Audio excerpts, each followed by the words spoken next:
Hi, and welcome to the Scenic Route podcast. This is the show for building a successful and sustainable business on your terms.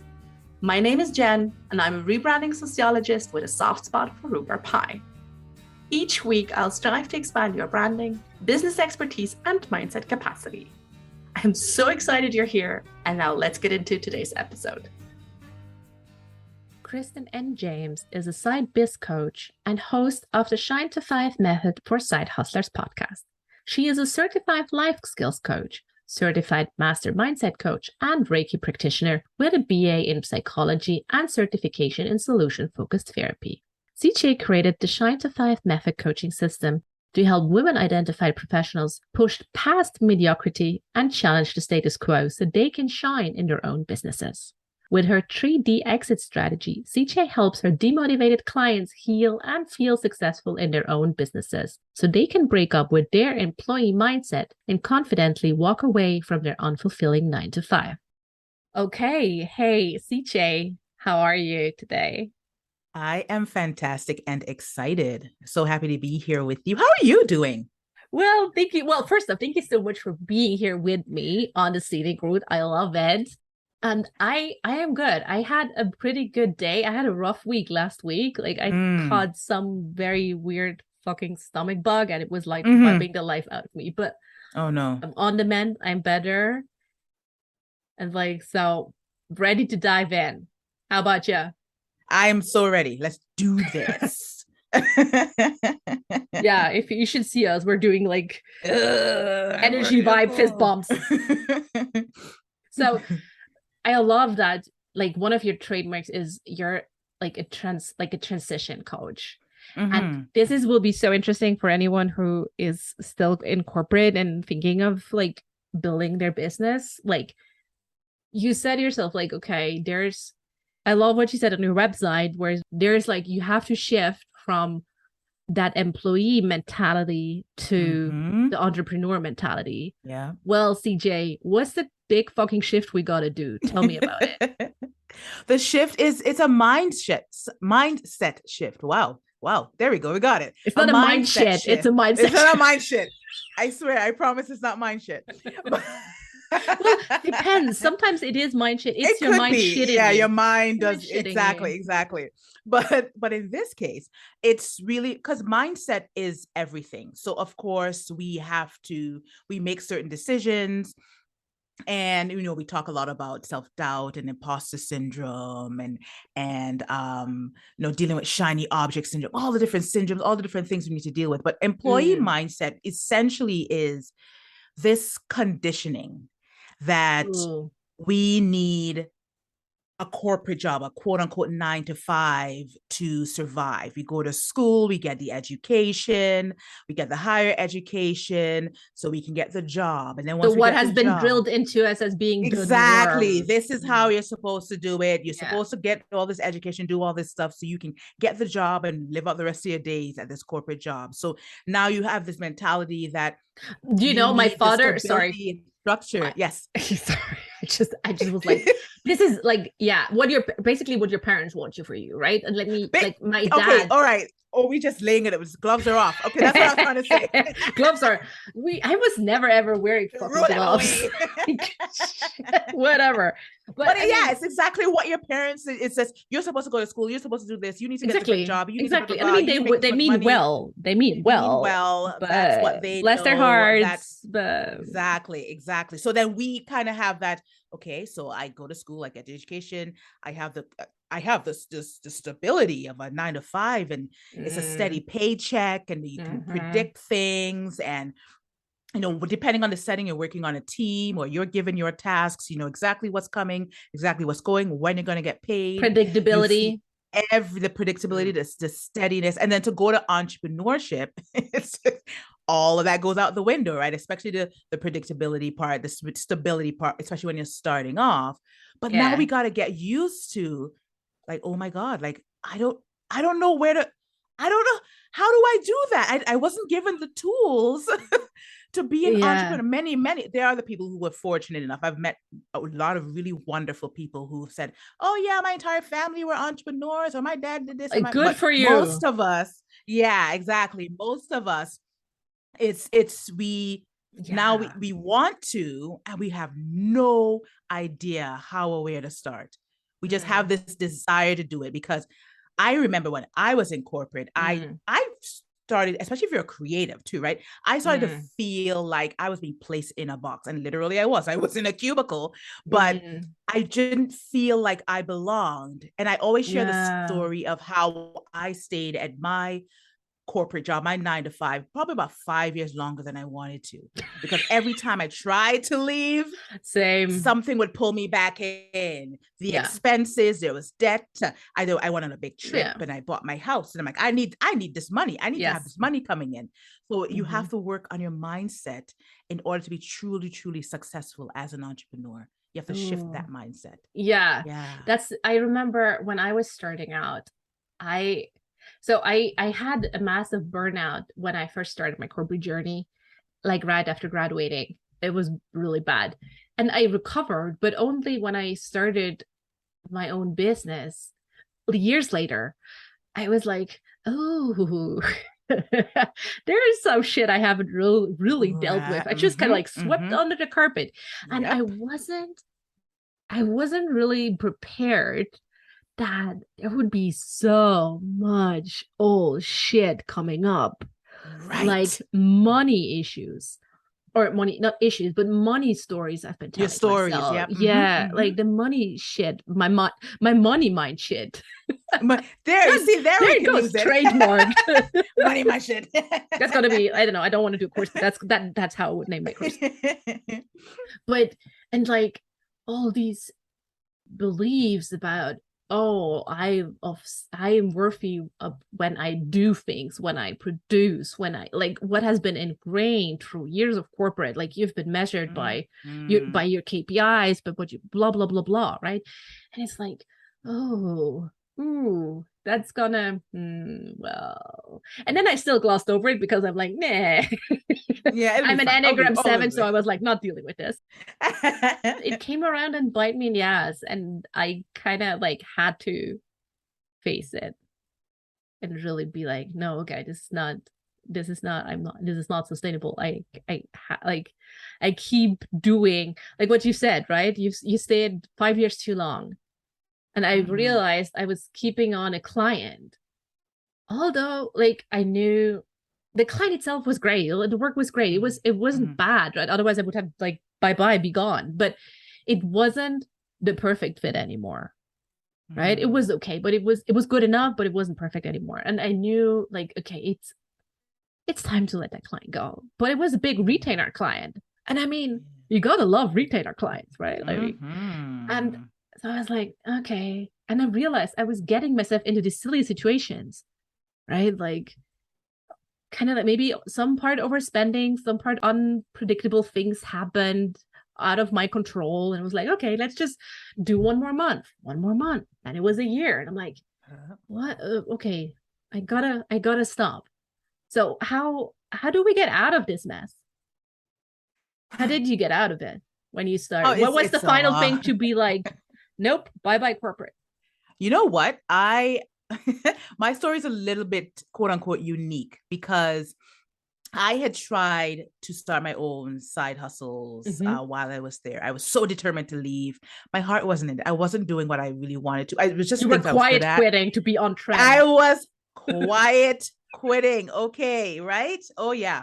And I made a decision, and I remember I started telling people, I said, by the end of this year, I'll be out of here. Okay. Outside accountability. Yeah. Right. I put it out in the universe. I'll never forget. I designed my vision board. I put leave corporate and coaching business right beside one another. And I said, I don't know where I'm going to be by the end of this year, but it's not going to be here. I'm not unhappy, but it's time for me to move on. What I've wanted to do, move on. And then somebody said, wouldn't it be great if you got your package? Because I'd been at that company for 12 years. I grew up in that company. I had been there for 12 years. So, oh my God, if I got my package, I can go back to school. I can get this. I can do blah, blah. Fast forward a few months, and they made the announcement that they were laying us all off. And I was like, is this happen? So everybody's just crying. We were all in this one big room together, all the different departments, and they're all crying because people are upset. right? They were just told they're losing their righteously jobs. so. Yeah. And there's CJ in the corner like, did I just manifest my layoff? Is this really? I'm sorry for everyone else who got like, I don't know, sidekicked by my manifestation, but yay. Yeah, I couldn't believe I actually had done it. I sat there with this huge grin on my face, but I was in shock at the same time. I had to meet with HR, do the whole protocol and everything. And because I was a manager, I was one of the first people to have the meeting. And I'm in there and I'm like, yep, absolutely no problem. You want me to?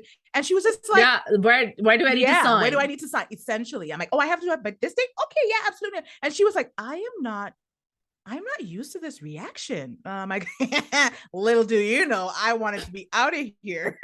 I manifested this so much easier. I manifested it. And then they offered me another job. And I said, thanks, but no thanks. This is my opportunity. I'm going to take it. And there was no looking back. Yeah. So I manifested, but it was like the universe was like, okay, this girl, we need to help her out. Let's intervene. It's already 5 years too long. She keeps talking about it. All right, fine. Let's help her out. But that's not the case for everyone. So that's why I'd like to help people, so support people with, right? Being able to get to that point I where see. they make You were already pro in manifesting. So forever, like for all of us who are not able to manifest big shit like this. Yeah, this was huge. Yeah, exactly. But it's kind of like the mindset thing that has to happen. Yeah. And I like how you said you talk about stories, right? Because when I work with my clients, I also like to say I like to help them heal and feel successful in their own business. Right? So in the healing piece is untelling and retelling our stories our way. Because there are stories that we have, and that's that part of that conditioning, things that we believe that aren't true. They were told, they were imposed upon us, and we believe them as such. So now it's up to us to retell those stories. So it's all a part of the process. Yes, and it's so hard, right? Because some of those stories, I mean, I remember some of the stories I used to tell me, most of your stories come back from your formative years. So years 3, 4-ish to 7. So I have been telling myself that shit for 30 years. So thanks very much. And it's kind of to that degree where I was really like, oh no, I am just this way. It's just me. But I'm like, wait, is it though? No. Is it really? Yeah. Like what it was really hard to kind of see the difference between what is me and what is actually just my shit I've been telling me for 30 years. So long mindset. It's not my shit. I love it. I know. Yeah, but it is that. There's so much more that goes into entrepreneurship than how it is presented to, or how people tend to perceive it, right? And there are layers to it, like everything else. And there's still a person behind the entrepreneur. There's still a human that is becoming an entrepreneur. So with that, all the emotions and the stories, that as much as we try to say that we have our blinders on, we have tunnel vision, and there's also that thing from the corporate setting of you leave your emotions at the door. Once you check in, once you walk in these doors, it's business, it's straight business. But no, that's I don't know. I cried a lot in the corporate bathroom, so that doesn't work. Right? All right. I mumble a lot of cuss words at some coworkers under my breath. I had a coffee mug. It unfortunately broke on my that was karma. That was karma. Like seriously, no kidding. I had a coffee mug and it broke on my last day when I was moving my shit out. I was like, wait, what? And it was like a coffee mug that was like had the letters printed on it, not my circus, not my monkeys. And it was really like it. So whenever like some certain people would walk into my office, I would just be like, not my circus. Not you saying? You have a question? Yeah, what? Pardon? But it broke on my very last day, which I felt was really cathartic. Like it was really like it was very symbolic. Yeah, it was just such a big release. Like it was just wow. Yeah. This had to end. This Yeah. chapter had to end. I'm grateful for Yeah. it. I love that how that happened. Yeah, like I'm grateful for it, but it had to end. Like that, yeah. And I love what you said about the checking the feelings at the door. Like we're not computers. We're not like robots like that. Just, and especially I feel like when most of us start out in entrepreneurial journey, right? Most of us won't have a team of like 15 people. So it will Right. be Yep. you. So you are even more important. Like, I mean, especially like most of my clients are service providers. So I always kind of tell them like, there is no one else who can provide your service. Of course, I mean, at the end of the day, you can like get team members who also coach, whatever, but certain people will want to work with you, specifically you. So you are your business greatest asset. So you gotta have to take care of your asset first. That's the one priority. So it's so weird how when we start in business, we think of all these things like we want to get better. Maybe, okay, we want to get better at sales. We want to get better at, I don't know, converting cold leads, whatever. But actually, most of us do have to start with how do I, the person, me, Jen, get better. Yep. Right. And people forget that, especially when you think entrepreneurship, you're thinking business, you're thinking generating income, you're thinking setting goals, you're thinking leads and sales and all these really cold, of course we want to generate and we need leads and all that. But yes, of course. And we love money. It's no problem. Right, exactly. But it's still you. You have to be the one, and you have to understand when you are set. I've even had people tell me that the word goals or goal setting is daunting or terrifying to them. And because it's like the fun has been taken out of goals. Like you should have, I feel like when you start your own business, you're doing what you love, you should be having fun with it. And you're setting these goals and you should be looking the things you're looking forward to, but they lose the meaning behind the goal because they're doing something that they feel like they should be doing. Because this worked for Jen. Yes. But obviously it'll work for me, CJ. Yes. But we're two completely different people. Yeah. Right. So it's I feel it's all about the person behind. Been there, done that. You know, the business. Yeah, it kind of like it really requires a high degree of self-knowledge and self-trust to actually be like, hey, I had to learn the hard way that traditional goal setting, how we're usually taught it works, doesn't really do much for me. Nope. And especially anything related to monetary goals, like 10Ks in 10 days or the 100K year. Like, if you tell me that, my rebel brain's going haywire to not do that, to kind of like be like, no, not having any of this. And when I just was like, okay, my only KPI, my key performance measure is, does this feel like fun to me? I had my highest revenue yet in 2021. Like, just be really like, no, I don't care how great like the goal is if the way there is shitty and I feel shit on my way to get there. What's actually the point? As you've said, I'm here to have fun. When did this stop being fun? What is the whole point? You're not having fun. You've already left that goal setting. You should be having fun with it. And we take the fun out of it. The stability is gone at the beginning, right? You're probably living of your savings or whatever, or your first client, and you're like, oh, there's all this mounting pressure, and that is a thief of joy. Like, it robs you of it to a certain degree. So you kind of like always. So that's why I feel it's so sad that everyone who has like a corporate job and a side hustle, I hate that word, is kind of like frowned upon. That's another conversation. Yeah, exactly. Who's so frowned upon? Because hey, no, actually, like when you have the stability from your corporate job to actually set up your business the way you want it to without the pressure of, am I able to feed myself next month? Like, just enjoying it, right? There's so much beauty in that. And I feel it's so sad that this is so frowned upon and be like, or mocked and looked down. Oh, it's just a side hustle. It's just like, oh, as it's not like a real business, air quotes.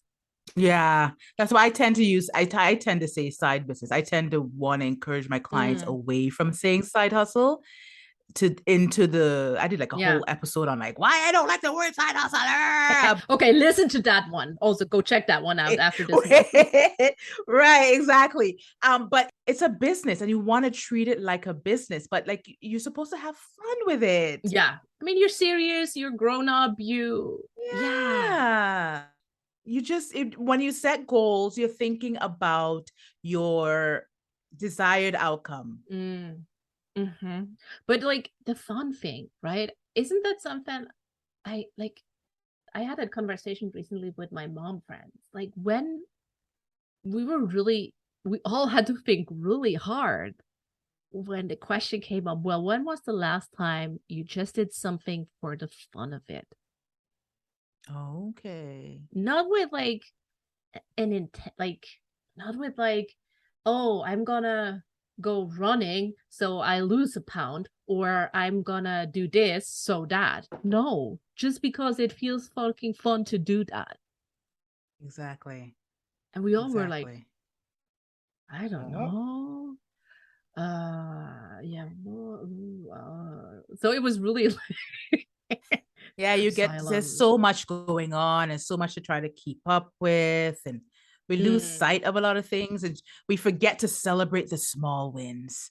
When you set those small goals, the little things add up too, right? Yes. So you might, of course, you have your big goal, like I want to have a 6K year, a 7K year, whatever it is. But then you break those down into smaller goals, quarterly, monthly, weekly, daily. Yes. And then when you accomplish that, the daily goal could be something as simple as, I don't know, get out of bed. Get out of bed, showing up, right? And celebrating that when you do. Celebrate those small things, because we all get to a point in our lives. And I always say this, there was a time in our life when we were wishing to be where we are right now. And we are always looking for the next thing, going towards the next thing. Okay, I've done this. Just take a pause, take a break. Pause for a moment. Just take a moment and look at how far you've come before you continue looking at how far you have to go. Right? Those little things always add up. Yeah, I love that. And that's why I like to celebrate. We reflect on our year and reflect on your business and be like, wow, I've come a long way in a year. Yeah. We need to do that. Yeah, we need to remember to do that. Yeah, absolutely. And it's always so astonishing, right? Like how much can change in a year or two. And I think we've also seen it like with the pandemic. Like we would not have believed this would happen. Like this, everything locking down, lockdowns, shutdowns, whatever. And just be like, hey, actually, there's a lot can change. And some shit always stays the same. But I mean, yeah. But it just got me thinking.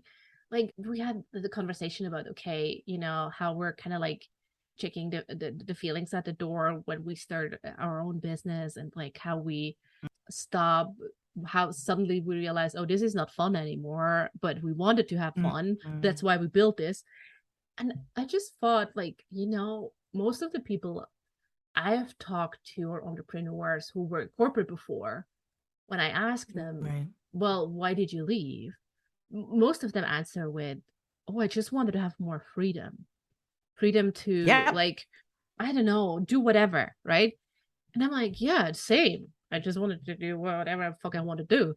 And then I'm like, but how come once we're entrepreneurs, we're so willingly give our freedom and agency away to those business gurus with their funnels and tactics and strategies, and just like trying to copy someone else's blueprint? Like, how come? This is so weird, right? Like, we wanted the freedom. Now that we have it, we're like, no, I actually just gotta go on copying that brand and that business model. Thank you very much. Yeah. Yeah. They made 6 figures in 6 days. I can do that too if I follow these steps. And I'm like, okay. Yeah, right. Going back into that sort of caged mindset, be like, hey, no, actually,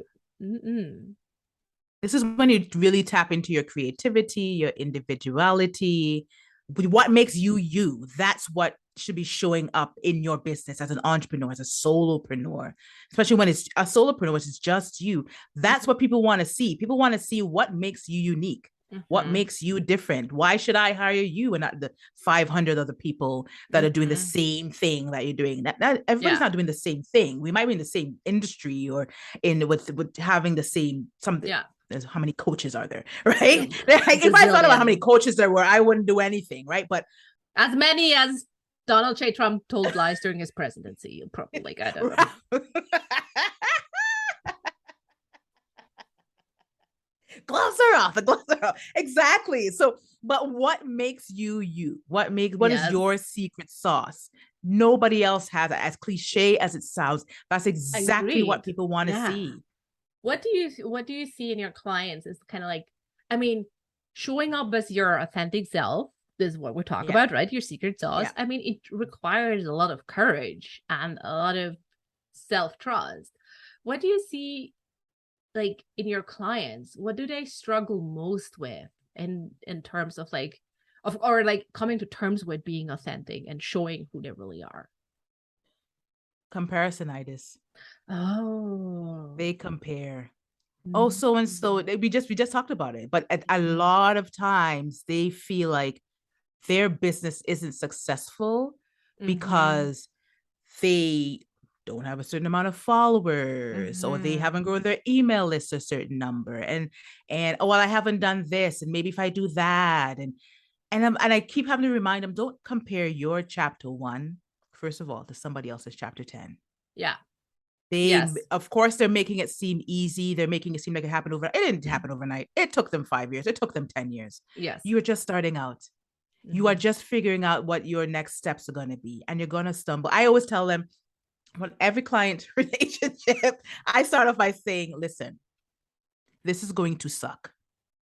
You're going to want to quit. You're going to doubt yourself. It's going to be hard. Your business will really take off. It'll hit a wall. You will plateau, all of that. But let me tell you something. If you just keep going, consistency is key. Yes. Even if the days when you don't want to show up, don't show up. You don't have to show up every single day. You set the intention and know that behind that, you want your business to succeed for the right reasons. You absolutely will succeed. There are the stories we tell ourselves, the things that we're believing that are true that they're not. And and that's why I'm so committed to the untelling, quote unquote, of those stories. Because when I hear them say something, I say, do you really believe that's true? Think about what you just told me and then ask yourself, is this true? Where did it come from? And it always goes back to those formative years. It always goes back to the inner child and not nurturing that inner child. It never fails. Those stories are deep. And a lot of them is really hard to erase them and let go of them. They don't want to. Yeah. They literally don't want to because it's easier to hold on to these. Yeah. And it doesn't feel safe, right? Like you're like, no. I mean, that's the same thing when clients come to me and they're like, oh, I want to change. And they want to change big things too fast. You got to start really, really, really, really small, teeny tiny. And you kind of build it up like a muscle. You train it, right? And then will be able to change big shit. But it will most likely, it will not happen at the beginning unless you push through. And you do not want to push through. Never. Yeah. So we talked about inner child, and I love that because yes, I feel everyone can always do some more nurturing and healing of their inner child. Oh my goodness, yes. I'm still working on mine. Oh, yeah. Girl, don't get me started. but like how do you go about nurturing your inner child to a state where you're like, okay, now I feel confident to, you've said it before, right? You want to know the intention behind your actions. Like, how do you nurture your inner child to come to a place where you're like, now I'm setting the right goals for myself? You have to see vulnerability as a strength. Ooh, vulnerability big guns. we have to be willing to be vulnerable, because you're dealing with your inner child who still has a lot to learn, a lot of falling and scraped knees, and the world is ahead of them, and they had all these different things thrown at them. And to be able to tap into your inner child is tapping into a vulnerability we most likely were taught to not tap into.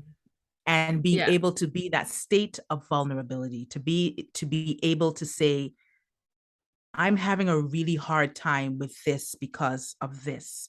How do I feel about that? Where did that come from? And spending time with that story. Actually I have a picture of me at 6 or 7 years old in my little school uniform in the Caribbean. And I picture that little girl. And I said, what was she told? Why did she believe this? And what would you tell her now? Right? Like, I so we have to see that it's okay. Because I want to tell her it's okay. Like, girl, I got you.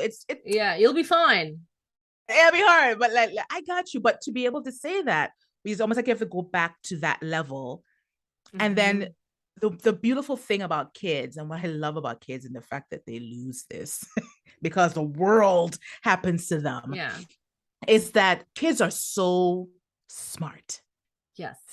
I love having conversations with kids, especially between the ages of like 8 and 12. Like, they're just brilliant. Yeah. And they have their own mind, their own way of thinking. Own minds, everything's black and white. Most of them are unfiltered.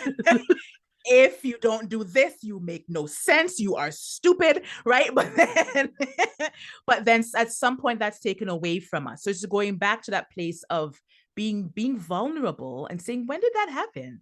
When did I lose this? And why did I lose this? How do I get it back? How do I help you to see that you're okay and you are becoming the person that you're meant to become? That's so interesting. Yeah, because I'm picturing all of my clients right now, every single one of them. They're flashing through my head. I'm picturing these conversations that I have with them. And there's always that pattern. And then, of course, you have to talk about self-doubt. And, I can't do this, and I'm not sure about that. And CJ, I don't know, and blah, blah, blah. And it's almost like I'm looking at a child and I'm talking to a child because they are tapping into their inner child. Oh, I love that. Like, and also, what strikes me as so, I don't know, odd, the whole topic of vulnerability, right? Like, at one thing, yes, like, we're all like are primed to show, like, we kind of like, we have to keep certain, I don't know, ideals of ourselves up, right? We got this, no worries. Like, we don't have to ask for help, blah, blah, blah, blah. Like, mama got this, right? And yeah. And I remember, like, I had one of my friends years ago when she had a kid, I came over and I was just like taking off her child who was like off her hip because she was carrying it for like, I don't know how many hours. And she's like, no, it's fine. I can do this. I'm like, I know you can do this, but this is not me judging if you can do this. I know you can do this, but it's the time to be like, hey, yes, I don't want to do this now for 5 minutes. Yeah. And being okay to asking. Yeah. Asking for help, which I'm really super good at. I love it. Yeah, super good at. My husband was like, but at the same time, what strikes me as so odd is this is also a trait that people who have grown up to be conditioned as women, that was like something to be, that you wanted to be, right? You wanted to be vulnerable, the vulnerable princess up in a tower. So there's like a Prince Charming coming to your rescue, right? Like, there was at the same time, society expects you to be self-sufficient and you to get this and to not ask for help and to not have ask for community or like, I don't know, food stamps or whatever, because you have to get this. But at this other time, there's so much so much idealism of vulnerable women, of like needing help and rescue. And how are we all dealing with this? I don't know. Like, we're amazing. We're phenomenal. This is end of conversation right there. We're awesome. Right? Like we have to be vulnerable. We don't have to be vulnerable. Like, wait. Yeah. And I remember I had to make a decision to tap into that vulnerability and to be more vulnerable. I actually said it. I'm like, I'm gonna be vulnerable. Put my foot down. I'm vulnerable now. But with that, once I'd made that decision, I said, what does that mean for me? Like, what does it mean? What does yes, mean? Exactly. That other one, vulnerability is just like it's just a noun. How do you make it a word? Yeah. For how you? Am I vulnerable? And the asking for help thing, hey, right? But now I've made a point to say, you know what, especially in entrepreneurship again, it's so isolating. You need your community. You need people around you. And people are so ready and willing to help, but people don't know what they don't know. So people don't know you need help. They're going to read my mind all of a sudden. Right. So yeah. Like no glass ball. Yeah. That's so true. Yeah. So that's all a part of, when I think back to my inner child, I spend a lot of time. I'm very self-sufficient. I spend a lot of time alone. Right. So I can do things by myself, but I had to realize I don't have to. You really don't. Right. So that was a part of my untelling my story. And it's just, there's so much power in it. There's so much power in just being able to, there's strength in being able to ask for help because of how much courage it takes to be able to open your mouth. Closed mouths don't get fed. To be able to say, I need help. There's so much strength and courage in that. And people just need to realize that your business can grow so much just by asking. Yeah. And being in the right community. Right. And God, yes, for sure. Yeah. But at the same time, isn't like, this is at the time where I feel like real community, in the sense of, I don't know how about you, but 10, 20 years ago or so, you would just drop by to people's houses and just be like, hey, what are you doing? Are you like, can I just hang out with you? Right. Your life, right, kind of like intertwined. And now I feel we are really currently have to redefine what community means to us, because I feel there's so much community disappearing for all sorts of reasons, mostly because certain systems don't want community because it's not good for the system. But like, it's hard to also be like, hey, I want to rely on other people too. I want to bring in people. I want to ask for help. And also in entrepreneurship, like the glorification of the solopreneur, of like the mom boss, the girl boss hustle, and all the grind culture, right? It's all just like me, I can do it. And what you don't see, that most of these big names have like 20 people on their team. Anyway, but that's another story. But it's so egocentric that you're like, well, but can we go back to the saying, it takes a village to raise a child? Like, it takes a village to raise a business. I say that all the time. You do? I really do. It takes a village to grow a business. It does, because I always say, I'm like, I couldn't do this on my own. I'm a solopreneur. I have my own business, but I have my community. I have my people that, and like hired coaches, did all that. I'm like, there's no way. There's no way I could have done this on my own. There's no way. Yeah, agreed.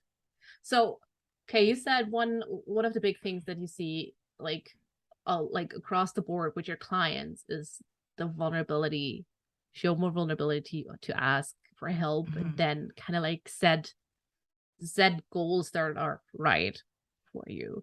Do you want to tell us a bit about how you teach your clients to goal setting in a way that works for them? I take them through to have fun with the goal. First of all, I take them through, tell me what your goal is. Yeah. And tell me why this is your goal.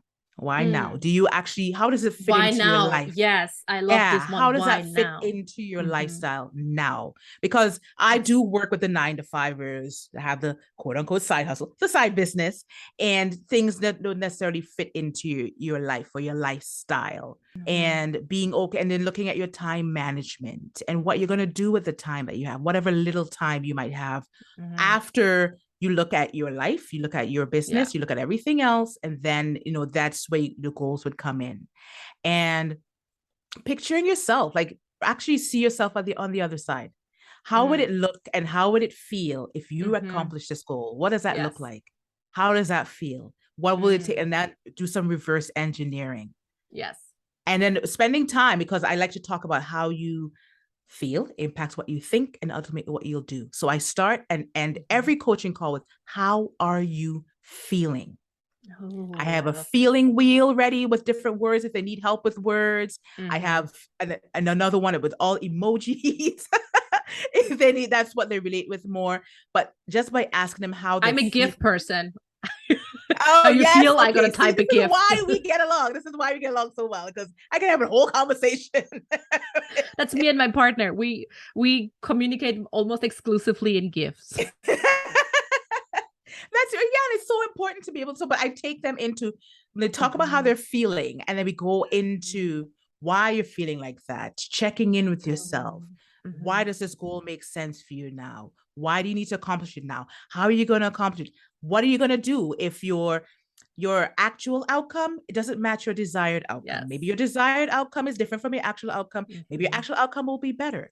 So just kind of creating the journey for them that is unique to them, not looking at the SMART goals or anything like that, but still how to simplify like in actionable chunks, so people can actually go off and do something. Go off and do something, and be okay with not doing anything, or be okay with not being able to get from point A to point B. Being okay with saying, maybe there are other things that need to happen before you get from point A to point B. And I like how you're talking about, we were talking earlier about this, all these things that you have to consider. And I call that the 0 to 100 mentality. And you are at 0 and your mind's at 100. You have already skipped steps 1 to 99. Please come back and meet me at step 1. Ooh, yeah, you got to also be comfortable with that. Yeah. What are you doing all the way over there? You haven't done this one simple thing. They get so over, and that's why the overwhelm comes in, because they're thinking of all these things. There's so many things that we have to do. Yes, there are. What takes priority now? Why does it take priority now? Why do you feel like you need to do this first in order to do the next thing afterwards? And then kind of getting in them to just customize what goals and goal setting means to them and their business, and how they can show up authentically in their business. I'm like, people need to see you in your business. It doesn't matter what you're doing, product or service based. People want to see you and your uniqueness in your business. So it's really just about being able to tap into that emotional piece to get them to the part where they can engineer their goal setting in the way that it works best for them. I love that. Yeah, and it's really about how everything, like what we've talked about, right? Like how everything is connected to each other, like how you and your business, there's not really, you're not checking your personality yourself out at the door either. You're not checking out your feelings, and you're not checking out your whole self. It's still you. So you have to be, for better or for worse, come to terms with that, right? Like for better, for worse. Yes. And understanding what you have control of and what you don't have control of. And I think especially going through the little pandemic that we went through and we're still kind of going through, that there were a lot of things that we realized, so I don't have control of this. Wait, I gotta let this go. Okay. So it's understanding that too, that we get caught up in the things that trying to control the things we can't control. And we lose focus of the things right in front of us that we should be. And we can only really control our thoughts or emotions, how we react to certain things. The things really within our reach. Right? But then again, as you've said, right? Like we first change the emotion, then we change the action, then we change the habit. Like it's. Yeah. Yes, exactly. Yeah, exactly. I love that. Yeah. Hey CJ, I mean, this could go on. We were joking before I hit record, like that we gotta have to watch a time, and probably it's 5 hours later. But so it's not 5 hours later yet, but it's still like it was so nice to talk to you. Yeah, we had some beautiful points. It was amazing. And I always have one last question that is not that people like don't know that I'm gonna ask them, and it's what are you currently reading? I'm just so curious. What am I currently reading? Yes. What book are you currently reading? It's a book by the author is from where I was born in Trinidad and Tobago, and it's called Saga Boy. And it's just really kind of taking us through him growing up in Trinidad. And it's just so much warm, familiar feelings. But he talks about like immigrating to Canada. So I also have that immigrant story as well that I can relate to. He shares his hardships and the funny moments, and it's just a beautiful story to read. I love it. We're gonna share that in the show notes because I'm always kind of like, oh, what should I read next? So if I don't have to think about that, I'm always grateful. Exactly. So to wrap it up, you brought something for our listeners today, and I feel it ties in beautifully with what the conversation we had. It's your 10 steps to effective goal getting. Yeah. Do you want to tell me about it?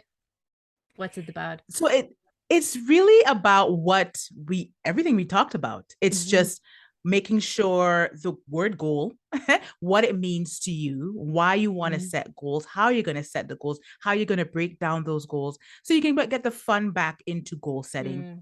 You know, who's going to hold you accountable? How are you going to celebrate those wins? How are you going to know when you reach the end? So it's just really simplifying goal setting. It really is just taking it to the levels that it's at, and just simplify it and just have fun with it. Like we were talking about, have fun with the goals that you set. I love it. That's a brilliant way to end it. Have fun. Whatever you're doing, have fun. Yeah. Life's too short. CJ, thank you so much for being on the Scenic Route podcast. Thank you so much for listening to the Scenic Route podcast. I hope you've enjoyed today's episode and that you can take something from it that feels right to you.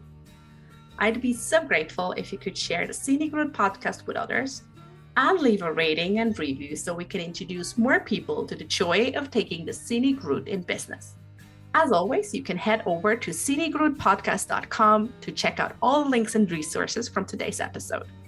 Oh, and while you're there, don't forget to download my free email course, Intuitive Branding Invitation, to teach you how you can successfully tune into your own brand frequency and rediscover your brand's unique gifts, strengths, and talents.